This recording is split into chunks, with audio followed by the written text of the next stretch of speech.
Good afternoon, everybody. Just we're going to give a couple of minutes for the participants to join the session, and then we'll start. Thank you.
Okay, I think we'll kick off, and if people join in due course, they can join when they do.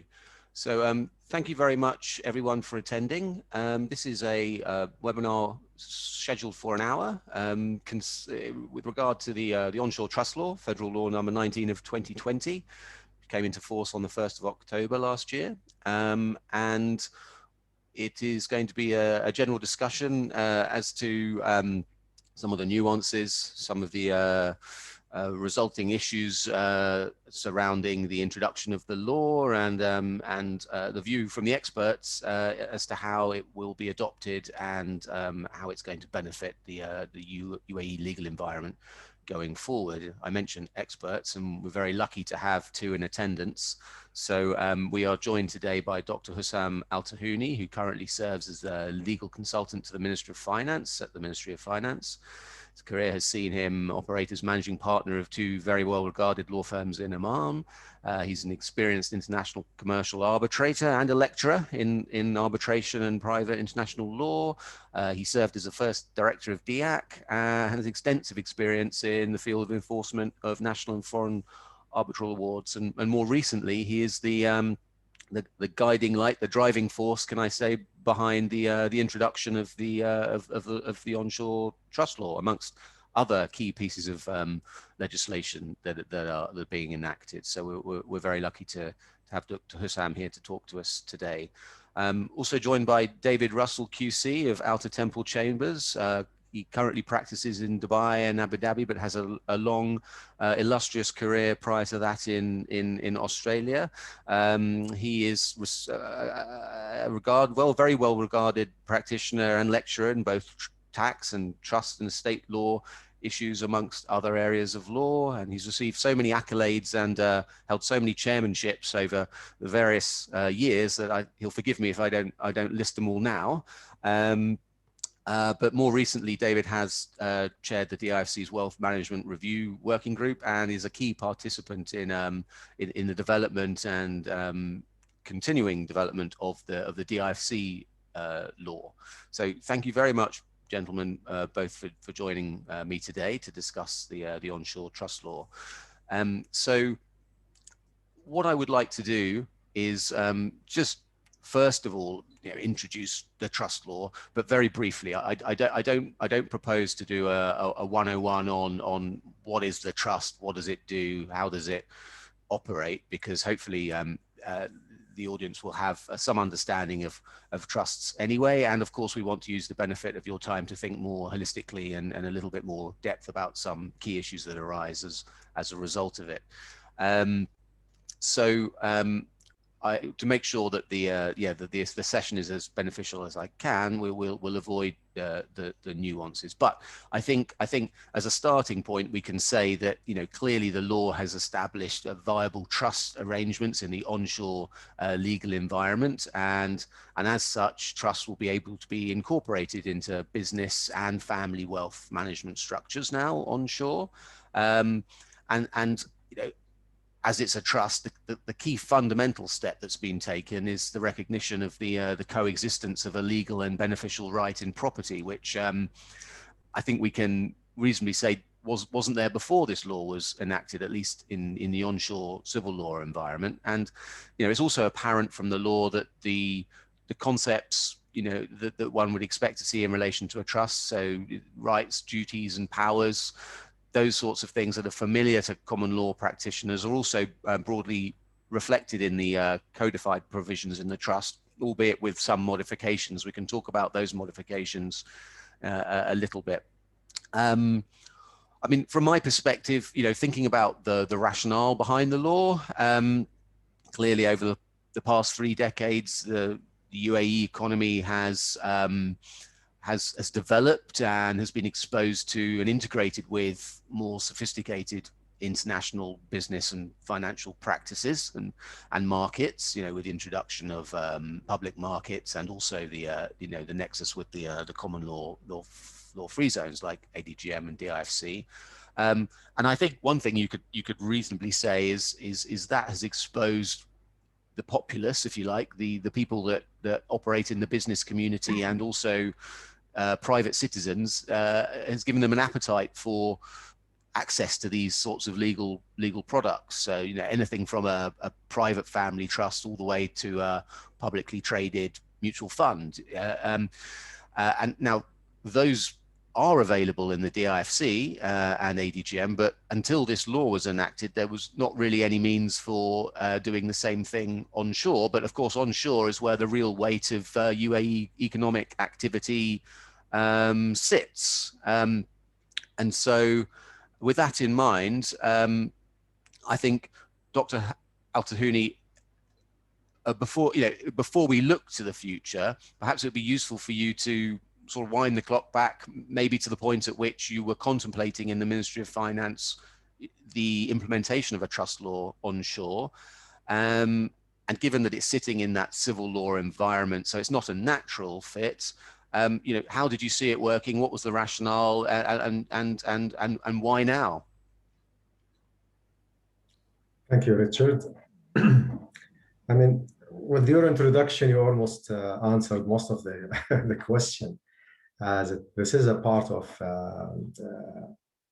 the development in such a well-developed economy like the UAE. There's always a seek for new laws, the most advanced and applicable internationally. And personally, I'm working with the Ministry of Finance, so I see these types of laws and these types of, let's say, the best models and the benchmarks applicable in relation to, as you mentioned, we have issued the bankruptcy law, the secure transaction law, or other laws. And also part of the development, and in order to provide those who live in the country, or those who want or plan to come to the country, or even to invite others who did not think about that, even, to provide them with the most suitable legal tools available on the onshore side and on the offshore side. I mean, all of these instruments, let me call them, or legal instruments, in fact, should be in place, and she should provide the variety to the economic community and the business community, also family wealth, as you referred, that this law is basically focuses on providing the wealth management with suitable tools. As you perhaps know, and many people, of course, they always think of trust and think of its counterpart in the Islamic Sharia, the al-Waqf, or endowment. it is already available principles that carries the same meaning of the settler or this person who wishes to give part of his wealth or all of his wealth to for the interest of certain beneficiaries, while of course not to continue doing that by directly through himself. In fact, he would appoint someone he would trust, someone the law would regulate the relationship between him and that trustee, and the mechanism of how the beneficiaries will continue to have the results of that fruitful relationship, and that is regulated by the law. So although that the waqf exists, but the waqf is waqf and trust is trust, let's call it. And this is actually part of an answer when someone asked us a different question. Why do we need trust while we have al-waqf?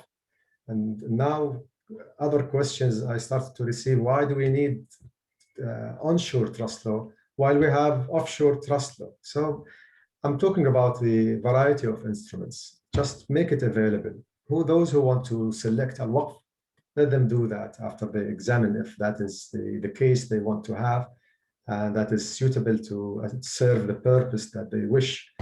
Also, if they choose to select any other instrument that would encourage them to, and now this is another part of the answer, to keep the wealth that has been generated inside this country. And let me say it honestly, that this is one of the main reasons, or let's say at the beginning, that was the question, that there are families who have generated wealth in this country, and now when they reach to the second, third, and fourth even generation, they're thinking of planning for their wealth management somewhere else outside the jurisdiction of the country. So how can we, and of course that is by means of using trust instruments available in other jurisdictions. So why don't we have also something suitable, something workable, something that we can build and to work in coherence with the available national laws, so not to be totally foreign, and to build it from the natural materials, let's say, available in the country, while of course adopting let's say the available materials that we find in the DIFC, for example. And Richard, we worked together at a certain stage while drafting this law. The ministry has contracted with Al Tamimi to draft, one of the versions at the early stages of this law. So you remember our arguments at that time, what we exactly need, and how we can build that using the available materials, as I mentioned, from the national law, and the best practice that is available from borrowing from the common law, almost 97% of the law. But the remaining percentage is how to solve the, let's say, hindrances that any civil law country find while adopting or let's say, drafting a trust law with complete meaning of trust law, of course, into its legal system. So this is basically a general answer. Yeah, no, thank you. That's very instructive. I should mention, because I forgot to do so at the beginning, that we will have some time at the end of the session for a Q&A, but there is also the function in Zoom for you the audience, that is, ask any questions, and as and when we receive them, I will field them, and we can answer anything that comes up during the course of the session as well. Thank you very much, Dr. Hussam, and yes, it's clear that the nexus, if you like, between a trust, which is an inherently common law concept, and the civil law is not an easy job, and perhaps, without wanting to court controversy here, David, perhaps Dr. Hussam has had a slightly harder job than the authors did when designing the DIFC trust law, because they were operating in a jurisdiction that neatly provided for a trust already. Do you think Dr. Hussam has been, again, not wanting to call it controversy, successful in introducing the trust on shore and in the law as codified? I think it's important to recognise just how significant the achievement of the draftsman of this law has been. And of course, obviously that has involved Dr. Hissam at a very high level. This is an exercise that hasn't really been attempted elsewhere. Whilst there are jurisdictions, which are civil law jurisdictions in which there are trust laws, there has never really been an attempt to integrate the trust law into the system. And if one goes, for example, to Bahrain, you have a trust law which is supervised by their equivalent of the DIFC court, which is actually an arbitral chamber. And to read the law, it could really be written in any English jurisdiction. What has been attempted here is instead to integrate the trust into the national legal system and have it administered by the local courts.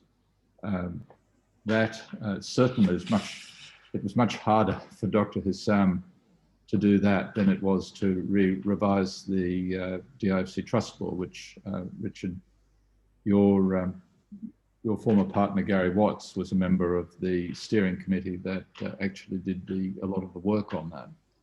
So, and the other point that should be made, I think, is the legislative process in the United Arab Emirates is a somewhat more complex process than in the DIFC. In the DIFC, I won't say that legislation is waved through. I mean, there's serious review of it, but in a sense, one got instructions that this is what we want to achieve, and then we go ahead and do it, and the review process is really to ask whether the draftsman has done what the draftsman was told to do. Dr. Hissam, on the other hand, has had to deal with an iterative process which involves a whole series of policy choices in an environment where many of those to whom he's reporting are not immediately familiar with the issues that arise when one creates a trust law. So it is very significant in a legal sense that this work has been done, and it is obviously for an Emirati lawyer rather than me to express a concluded view about how effective it has been, but on the face of it, it seems to have done that very well, because you have key provisions that make the trust operate within the framework of the United Arab Emirates legal system. David, just picking up on the law itself, I mean, as I mentioned earlier, earlier in the session, I mean, it is inherently a trust law that you and I, as a common law background practitioner, would recognize. I mean, the key concepts are there. The basic bare bones of what a trust looks like and how it operates are codified. So to that extent, the result is all the more laudable, because it's going to be a system that, regardless of where you've come from and what you want to do, it should fit neatly into the more the wider international framework of trust law. I mean, trying to interpret the trusts into civil law jurisdiction could have resulted in something slightly different, but it didn't. It's still inherently and intrinsically, an international trust law. I think you could argue. Yes, I don't think there's any doubt that a UAE federal trust would be recognised under the Hague Convention in a Hague Convention country, because although the UAE is not a signatory to the Hague Convention, it's an open convention, and it applies in respect of trusts created in countries that are not signatories to the convention. One of the ways in which the UAE could have addressed the trust issue would simply to have been to sign the Hague Convention, which is what has been done in Italy. But the making it domestic, I think, is going to make it much easier for the local communities, local courts, to understand how it works, and in particular how then the trust laws of the financial free zones will interact with the UAE. And I should say, it's always nice to have stop press at something like this, but something came in literally as we were talking while Dr. Al-Talhini was talking about the objectives of the government in setting up this law and the desire to make the United Arab Emirates a centre of international finance. The announcement just came through today from through Reuters that the UAE is now in the top 10 international financial centres in terms of attracting foreign direct investment. So this is part of a package of measures by the government to promote a future for the UAE that goes well beyond the traditional areas of oil. It is entirely to be regarded as commendable. Indeed, and if anything, it complements exactly what the DIFC is already doing, is attracting wealth from further afield than UAE and providing a suitable home. We have a few questions, so before I ask Dr. Hussam my next point, let me just see if any of the questions are worth asking now, because obviously some of the concepts may be something that we would be addressing in a little bit, but one question we want to ask: if properties in the UAE can be transferred to an onshore trust. I mean, I think we will touch on the sort of the regulatory issues a little bit later, but fundamentally, you know, the law is clear that any sort of property, Dr. Hussam, can be held under an onshore trust. There is no restriction in well, it's certainly insofar as it applies to what I think the questioner means by real estate. I mean, you would expect any sort of asset to be capable of being held in the trust. That's true, of course. I mean, once the definition of the trust property states that, and whether that is movable assets or real estate or even any kind of right and any type of, let me call it an asset or property. And, you know, the law is always backed up by the civil law. And when you also go back to the civil law and read about what constitutes an asset or a property, then you will find even intellectual property rights or even, you know, any kind that is that can be described or be used will be suitable to be, I believe, when you merge the two concepts together as a property accepted under a trust. Great. I think the other questions we will address anyway. I mean, in terms of the nuances of the law, I mentioned to David earlier that it looks like a trust law as anyone who is used to them would expect it to be, but there are a couple of interesting features. Dr. Hussam and David have discussed this before, but the concept of a legal entity being created in the form of the trust, that's in the law, which is I think you can safely say is idiosyncratic of this law. Can you talk a little bit about you know, what was the rationale, the thinking behind having that the trust itself established with that legal personality? Just to me. I think no, I was going to suggest Dr. Hussam stepped in there, David. Fine. As I mentioned, you know, the law has solved certain twists that a civil law and a law that has the same structure of formalities and certain transactions that are required. For example, you know, when you buy a land, you have to register that as part of the validity of the agreement or the contract of sale and purchase of that real estate or that land, that it should be registered with the land department, for example. And without that, you will never have any effective right over that asset valid or recognized by the law, unless if you have that is registered with the relevant department or relevant government body. So it was necessary to take into consideration the importance of matters like requiring registration and requiring the body that will hold the assets as a trust, since we didn't adopt what is known in the common law system. And that is one of the twists here, that the settler would transfer the ownership to the trustee. And you may find not only the UAE have adopted that, you will find some trends anyway, not necessarily to be so common, but it may be a condition in some jurisdictions. But what we have now under the trust law and the onshore trust law is that the ownership, the settler actually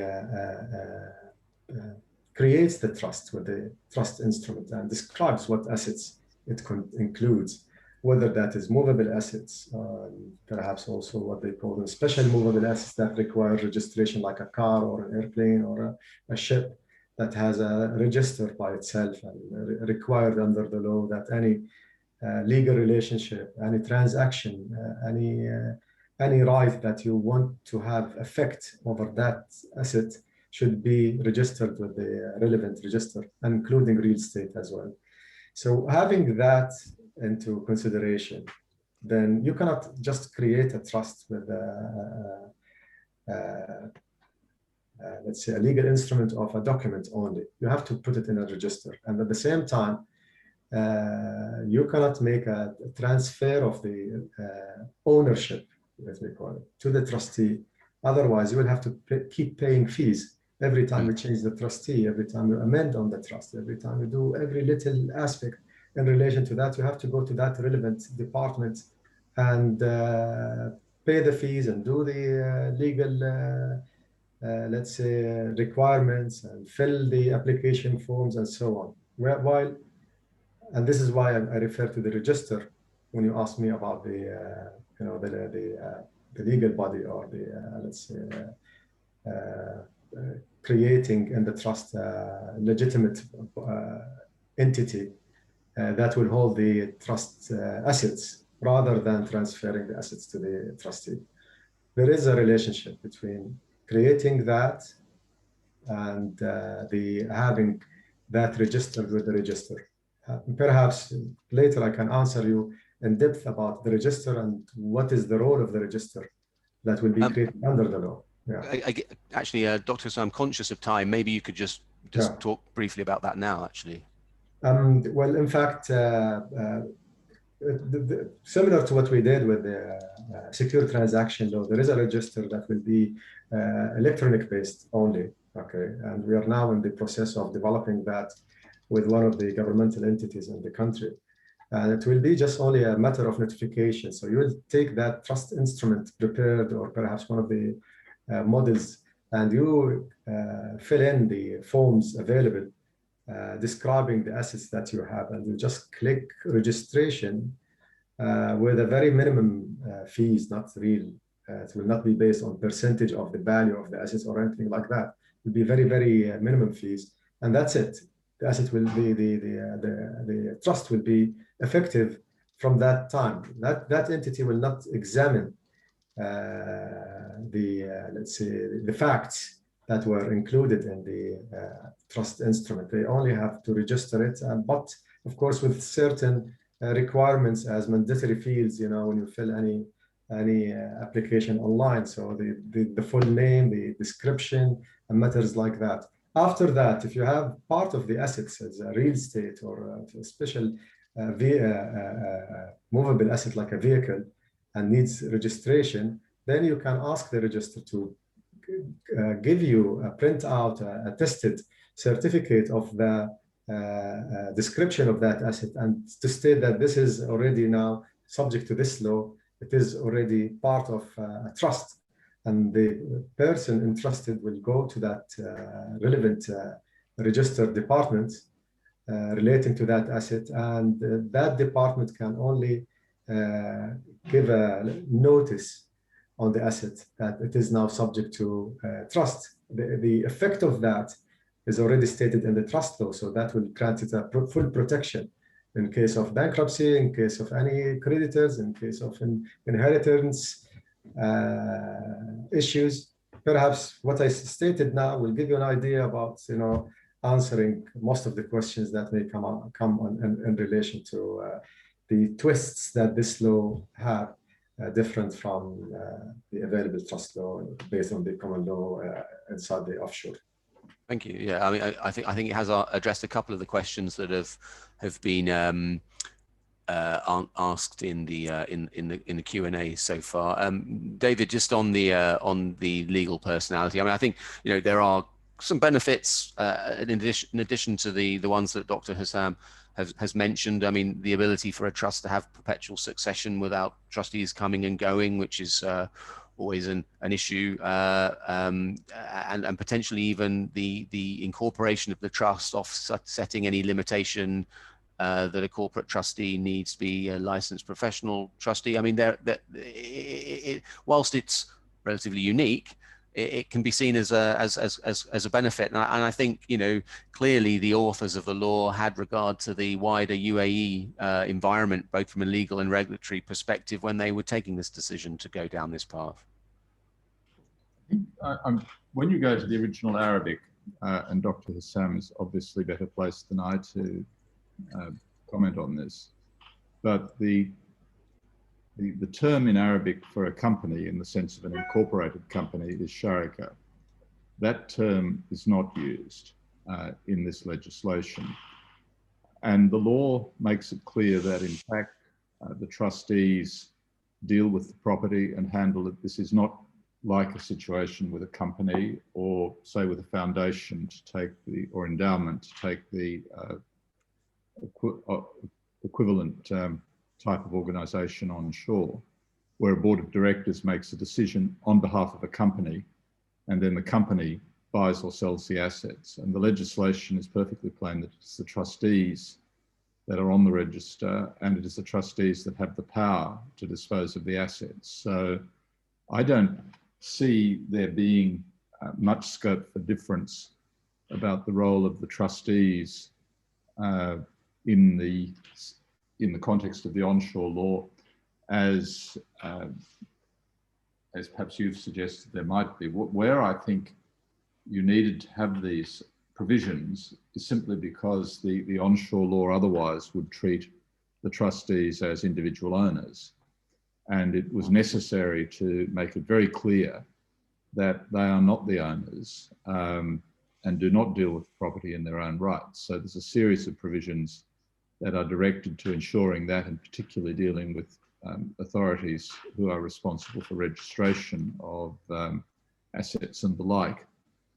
The other point that is critical is that registration is a condition of validity of a trust in the onshore law. Now that's something that's quite a foreign notion to an English lawyer. An English lawyer would accept, for example, the notion that you could have a trust even if you didn't really intend, even if you hadn't signed a trust instrument. Courts impose them all the time when they create constructive trusts. There's not going to be any scope for that sort of jurisdiction in the onshore courts as a result of this law. So in that sense, it's quite different. And certainly one can't, in a sense, take all the steps in English law. If you handed property to a trustee and the trustee agreed to hold it, but you didn't get round to signing a trust instrument, the court would not allow the trustee to run off with the money. In the onshore situation, if you want a trust to be legally recognised, you have to go through the formal processes of registration. And that's going to be one of the reasons why simply trying to apply English law jurisprudence to this law is going to be a little difficult. The other area where there will be difficulty is that the civil law doesn't give the same status to a prior decision of a judge that the English law does, the so-called doctrine of precedent, so that it will take some time for jurisprudence to develop on shore in relation to the way in which the law operates and will be interpreted. And because of the different approach to precedent, it may take rather more time than it would take in the context of the English trust law concept. But all of these things have to be worked through. The important point is that the decision was made to tackle the problem. Indeed, and actually, maybe that's just a good opportunity for me to ask a couple of questions that are directed to whether or not there are any existing trusts operating under this law, or whether any bank accounts have been opened for a trust. At this point, Dr. Hussam, whilst the law has been enacted, still early days, if I can say, and that the regulatory framework necessary to enable the trust to be fully utilized is under process. But from our previous discussions, I think you expect to see that the infrastructure will be in place relatively quickly. Yes, I hope so. We're pushing as much as possible, of course, towards having the law recognized fully and enforceable. And perhaps in the future, I mean, this is the first stage as we see, and I always say, why not? Let's start now. Perhaps in the future we'll have more jurisprudence, but we should start sometime in 2021. Yes. After a decade or a couple of decades, someone of our children will find something suitable, so rich with jurisprudences and everything that is required in place. But we will not stop and watch the world, pass by, and we just like do nothing about it. So we have started. This is what we have done so far.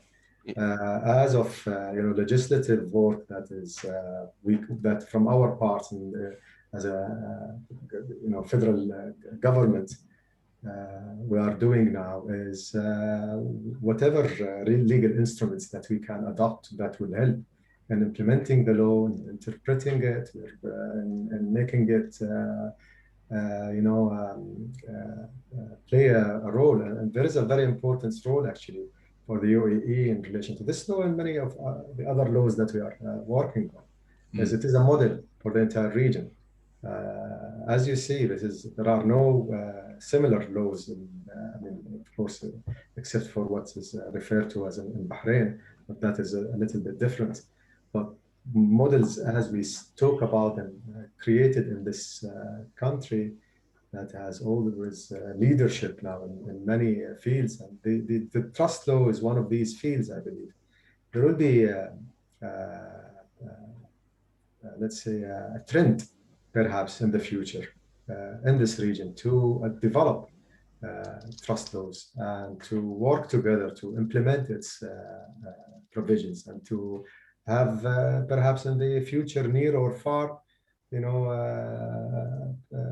new notions developed in these countries, having, of course, a lot of bilateral treaties that tie these countries together. And some of them are related specifically for development of national laws or economic type of national laws. So that will be part of that, let's say, trend.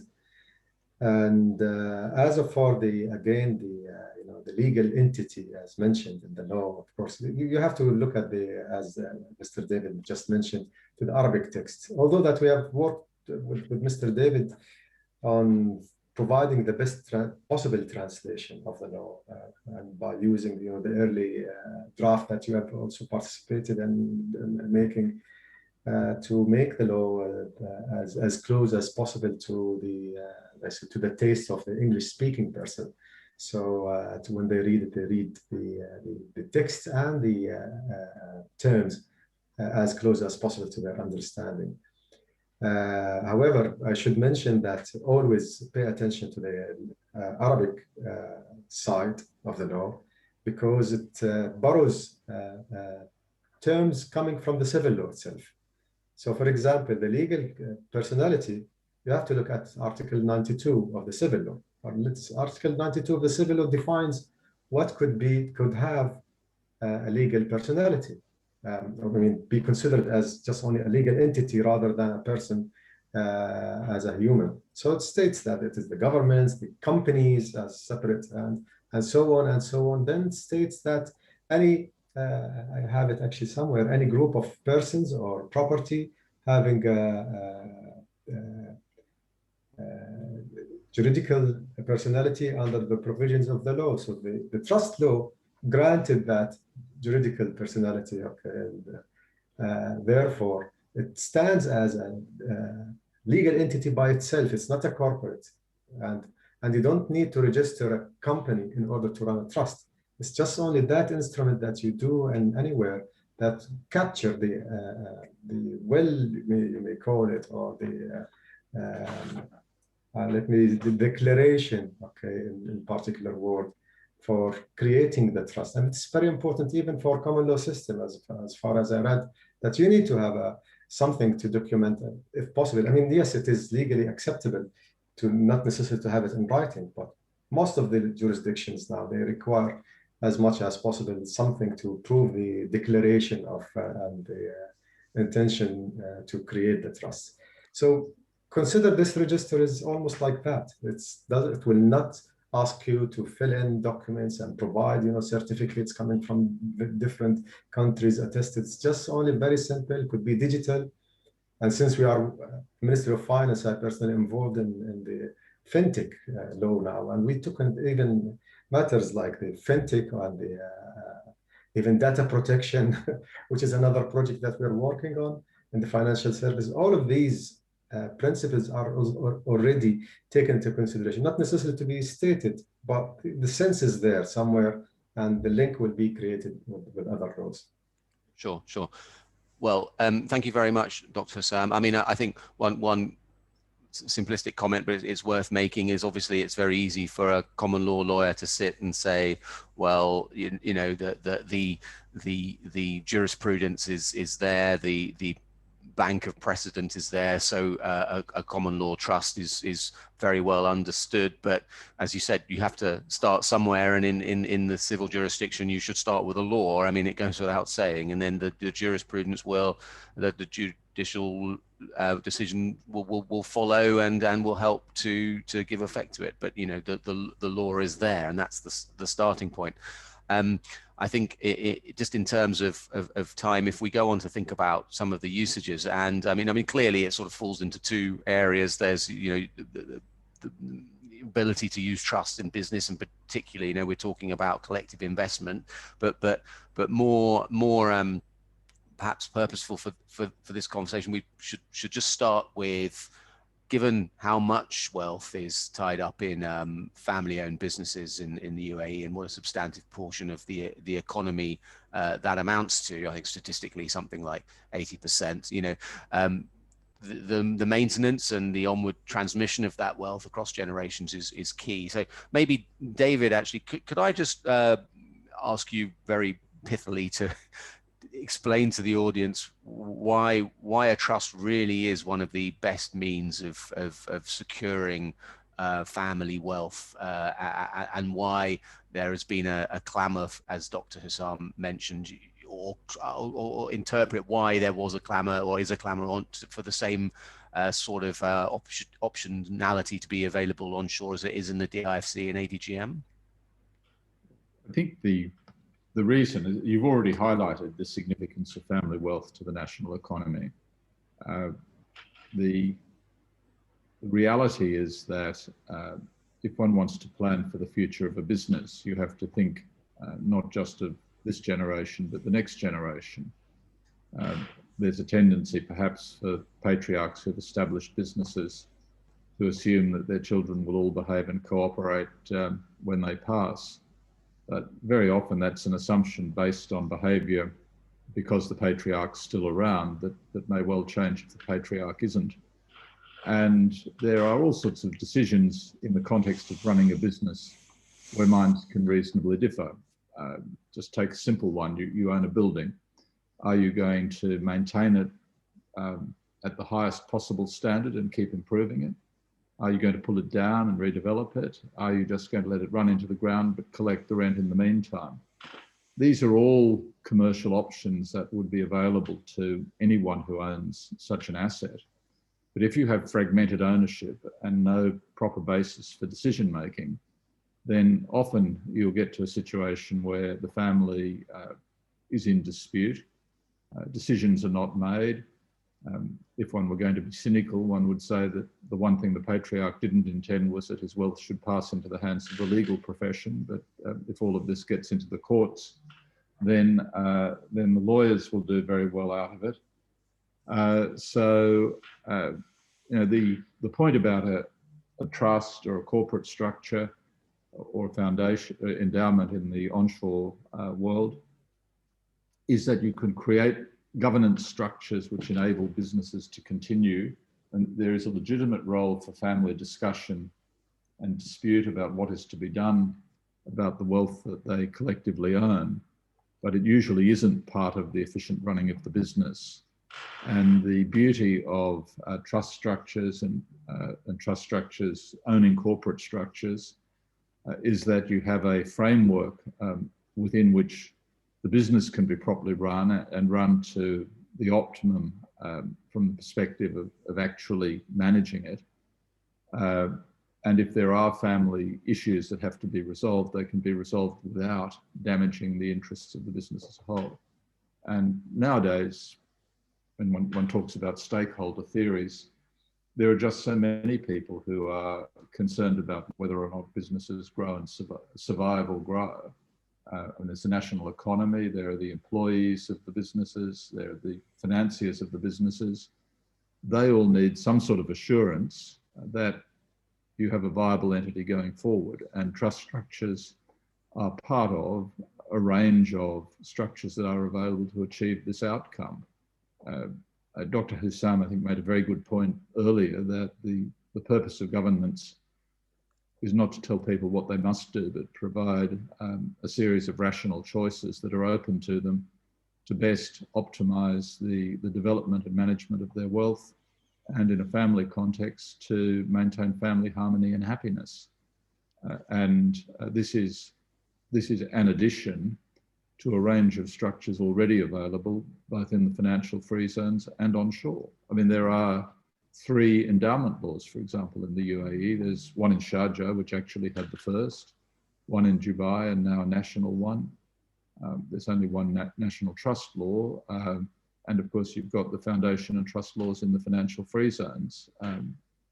So there's now a range, and the ideal position really is to enable, and the task of us as advisors is to ensure that as families or businesses seek to plan for their future, that they've got the widest possible range of options and are well advised as to which they should choose.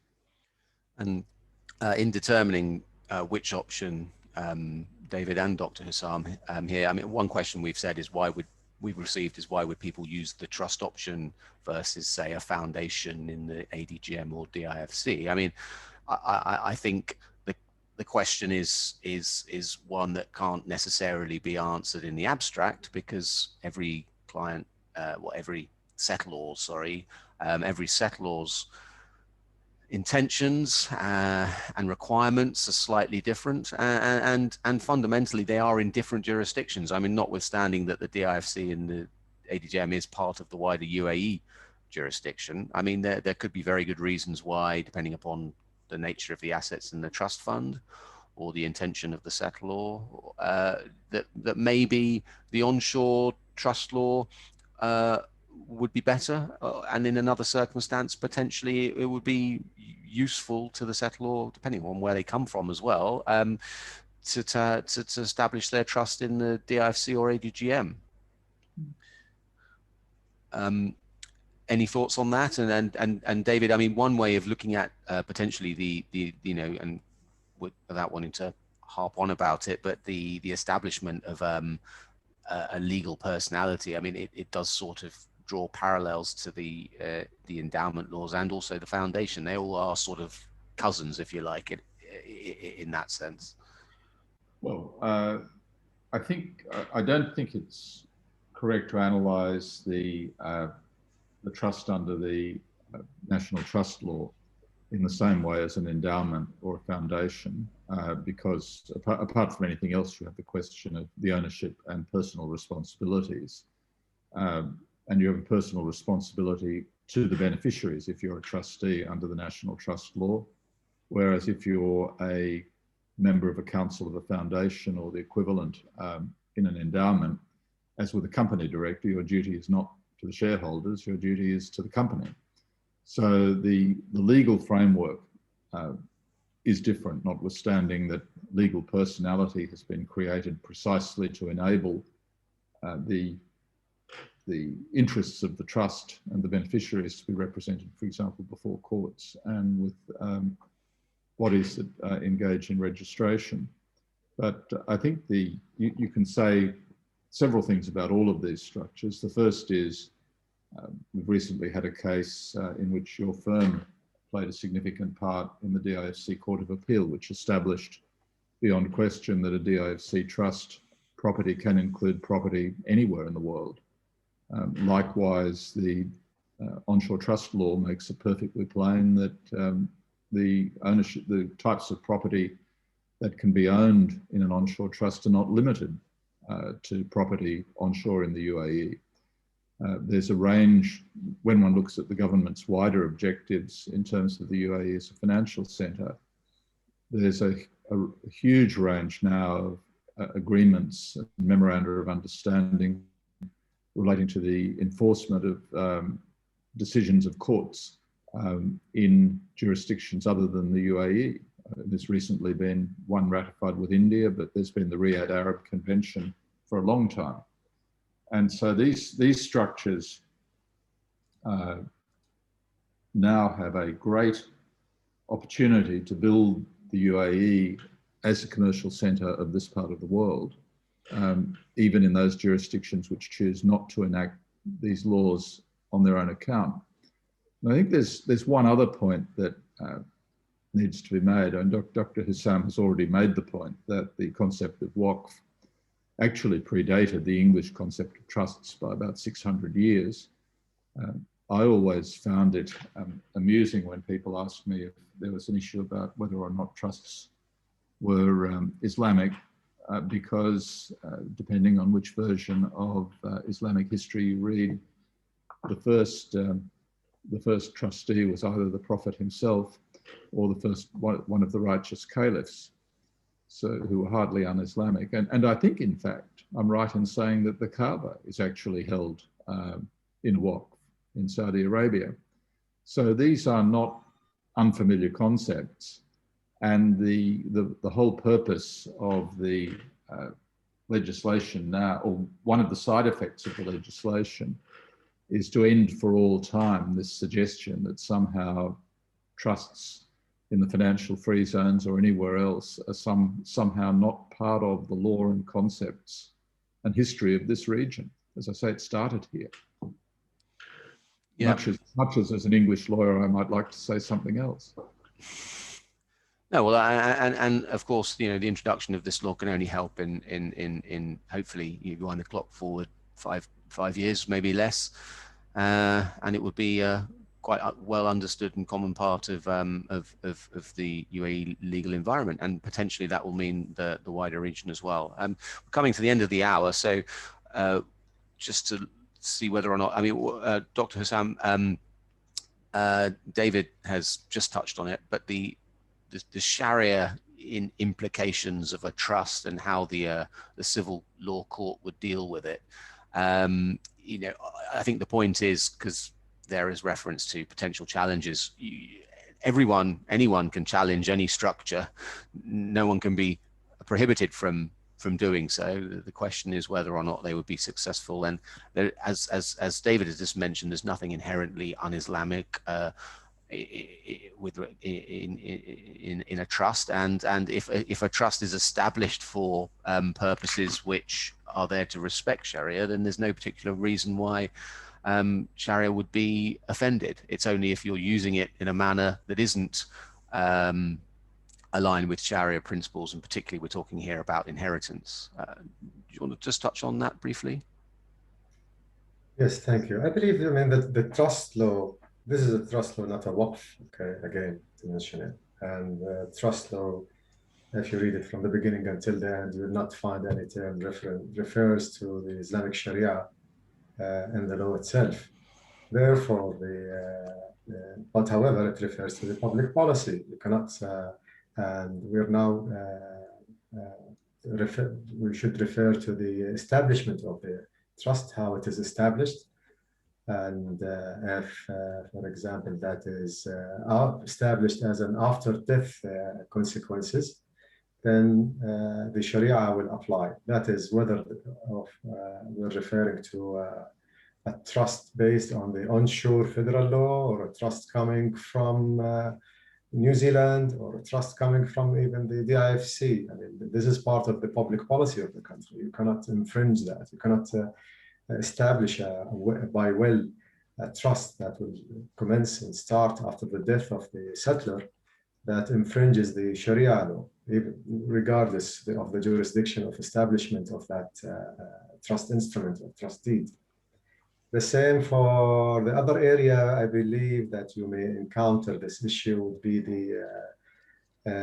when the trust, if the trust, in case of this dismissal of the trust, end of it for a certain reason, not for the reasons of invalidation, but for dismissal, end of its time, or the purpose, or so on, then how the assets will be transferred again to the settler, if he exists. If he doesn't exist, then also you have to consider, it's hers, and so on. So this is again subject to public policy, and public policy constitute matters of family as it is defined in the civil law, and Sharia is applicable. And that is again regardless if you have the trust coming from Jersey, or from New Zealand, or anywhere around the world, and definitely even including the free zones. So, but going back, I mean, putting back together these points, the availability of onshore trust will get so much benefits of having also trust in the offshore, because we'll always borrow principles, we'll always look at the developments there. And this is the beauty of exchanging, these cultures. And I'm talking about the legal cultures. As the beginning of the law, it is based on borrowing these principles. And the current trust law, the federal one I'm talking about now, is created by combination of mostly the common law system trust, in addition to parts of al-Waqf, in addition to parts of foundations, in addition to what is applicable in Jersey. We revised these benchmarks in Jersey law, and even trusts that come from Japanese law, if you believe it or not, and so on, of these, because there is a part that we didn't talk about, what is referred to the special trust. Okay, special trust is a investment type of trust that we are developing now with that part with ESCA, experts from ESCA, and we're looking at various jurisdictions. The English law provide a very good guidance in this part, and there is also, we found a good model under the Japanese law. Even Malta has, certain part has been developed with relation to using investments there. Well, of course. So that is in general the answer. I mean, Sharia should be as part of the public policy, and you cannot avoid, complying with the public policy in the country if you want to recognize or enforce any relationship, whether that is legal relationship or a foreign award, or a trust that coming from a different jurisdiction. Sure, and just briefly on the subject of your conversations with ESCA. I mean, I think we practically run out of time, but obviously the attitude of regulators to a new development like this is important, and we would hope, rhetorical question, but you can answer it if you can, Dr. Sam, that the introduction of the law on a federal basis, as opposed to it only being encapsulated in the free zone, means that the slightly, we can say, lazy attitude to trusts, that they're an alien concept and we don't need to worry about them, or we won't be concerned with them, is something that the regulators in general will not be able to do going forward. It sort of forces the issue, and it will, in that sense, advance the attitude of other stakeholders in how the UAE economy operates, and to ensure that trusts really do become an integral part of things like structures set up to collectively invest and benefit from land, or collective investment schemes, unit trusts, these sorts of things. I mean, it's instructive that I think there aren't actually any REITs currently in the DFM or NASDAQ Dubai that are set up as trusts. I think they're investment companies. And again, winding the clock forward a few years, one would hope that the fact that there is a trust law onshore will mean that these collective investment schemes, with the regulations in place from ESCA and the individual markets, that business can really capitalize upon this development, the trust law in that sense.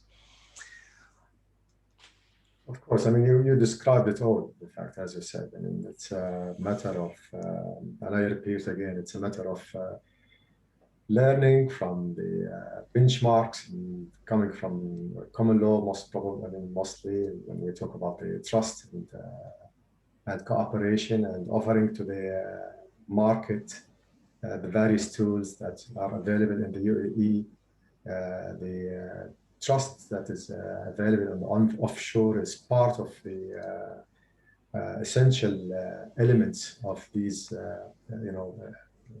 let's say, instruments available in the UAE, and we all work to develop that and defend it, and as possible, make it suitable to everyone. The same for what is available on the onshore, and the same for if they choose someone who just wanted to be completely Sharia compliant and he wants it to be waqf, let him choose that. If you want to create a charity in particular based on that, let him do that. If he wants to do that onshore trust, let him do that. One of the advantages would be useful for those, I mean, as an extra instrument, is that the law is written in Arabic, so a family member who wants to create a trust and he doesn't really speak good English could read the law in a language that we find it suitable to him, and we find the consistency. The law was written to make a matter comprehended by those people. So it starts with the introduction and how to create the trust, and then the settler, then its conditions, then the trustee, and all the details. A very long chapter about the trustee, then coming to the beneficiaries and everything relating to them.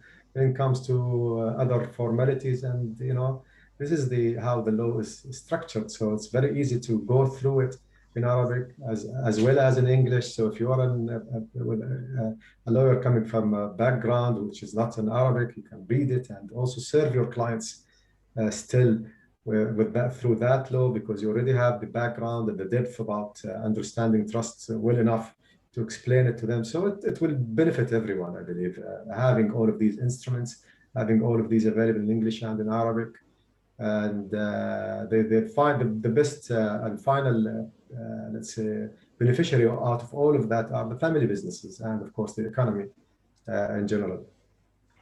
Brilliant. We have officially gone over. David, I don't know if you have any closing remarks you'd like to make. I'll give you the opportunity just to do so if you would like to say anything finally. Sam summed it up very well. I think we have now an important recognition that trusts are part of the landscape here. We now have an opportunity for professional advisors have an opportunity now to make rational decisions based on that. It is, I think, an important step in the development of capital markets here, particularly in this area of special trusts, which we didn't have time to cover. And because of the various international treaties that the UAE is party to, it won't be limited. What we're doing here won't be limited to the UAE. Brilliant, brilliant. Well, thank you very, very much, Dr. Hussam and David, for your time today. The session was recorded, so we will make sure that is available. We didn't get to all of the questions. One very quick one was, can I get a copy of the trust law? It's been gazetted, so as far as I understand, it is available. But if anyone can't get hold of it, then I'm sure if they reach out to me, I've got a copy and I can send it to them by email. But otherwise, any other questions after the event, please do contact me as well. And if necessary, I'm sure David and Dr. Hussam will also be available for any questions that you may or may not have going forward. So thank you very much, everyone, for your attendance. Goodbye. Thank you. Thank you. Bye-bye.